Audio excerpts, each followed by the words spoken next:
Сәлем достар, бүгін сіздермен өте ерекше рецептпен бөлісемін. Болгар бұрышында голубцы дайындаймыз. Голубцыды барлығы білетін болар, бірақ бұл менің бірінші рет дайындауым. Соның өзінде көңілімнен 100% шықты. Егер де мен сияқты қыз келіншектер болса, онда видеоны соңына дейін қараңыздар. Ең алдымен қызып тұрған табағыма кішкене мөлшерде май құйып, пиязды осылай өте майда етіп турап, 5 минуттай араластыру арқылы қуырамыз.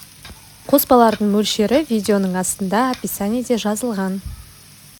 Үстіне сарымсақ, яғни чеснокты майда етіп турап, салып, пияз қып-қызыл болғанша қуырамыз.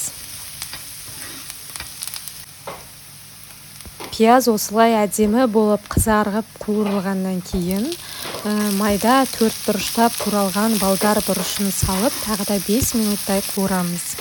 Көріп тұрғандарыңыздай, қызанақты мен өте қатты майда етіп турадым. Күштен өткізсеңіздер де болады.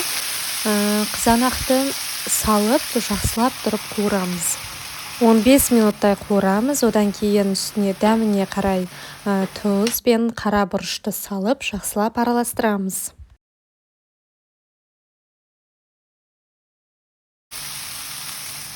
Оның үстіне 4 бұрыштап туралған сәбіз бен картошканы саламыз. Барлығын араластырып, су құямыз. Қақпағын жауып, қайнатуға қоямыз. Біздің су қайнағанша фаршты дайындауға көшеміз. Ол үшін бізге 500 грамм фарш керек. Фарштың үстіне майдалап 4 бұрыштап туралған пиязды саламыз. Дәміне қарай тұз бен қара бұрыш саламыз. Және де өзімізге ұнайтын аскөктерді салып, барлығын қолдың көмегімен жақсылап тұрып араластырамыз. Келесі болгар бұрышын тазалаймыз. Сіздерге қалай тазалау керектігін көрсетейін. Осылай сабағын ішіне қарай тығып тұрып, сыртқа қарай тартып жұлып аламыз. Ішін қағып тазалаймыз.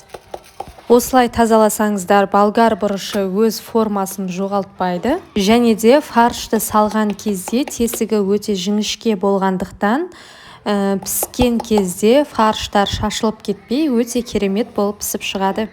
Болгар бұрышын жуып тазалап алғаннан кейін, фаршты өздеріңізге ыңғайлы әдіспен, қолмен немесе қасықпен тығыздап барлығын салып шығамыз.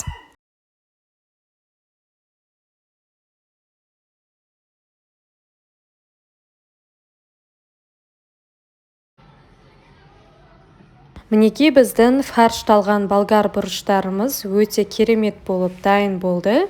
Енді барлығын сорпаға жақсылап тұрып орналастырып, қақпағын жауып, орташа отта 35-40 минуттай фарштың піскенінше қайнатамыз. Осымен біздің голубцы деп аталатын тағамымыз дайын болды. Өте керемет болып шықты. Менің көңілімнен 100% шықты. Маған қатты ұнады. Енді үнемі дайындап тұратын боламын. Сіздерге де кеңес беремін. Осы рецептпен жасап көріңіздер. Сорпасы енді сөзбен айтып жеткізу мүмкін емес. Өте дәмді болып шықты. Менің видео рецептім ұнаса, лайк басып, белсенді болып, өз пікірлеріңізді қалдыруды ұмытпаңыздар. Алдағы уақытта өте қызықты, пайдалы, дәмді тағамдар, тәттілердің рецептін салатын боламын. Жіберіп алмас үшін каналыма тіркеліп алыңыздар. Келесі кездескенше астарыңыз дәмді болсын.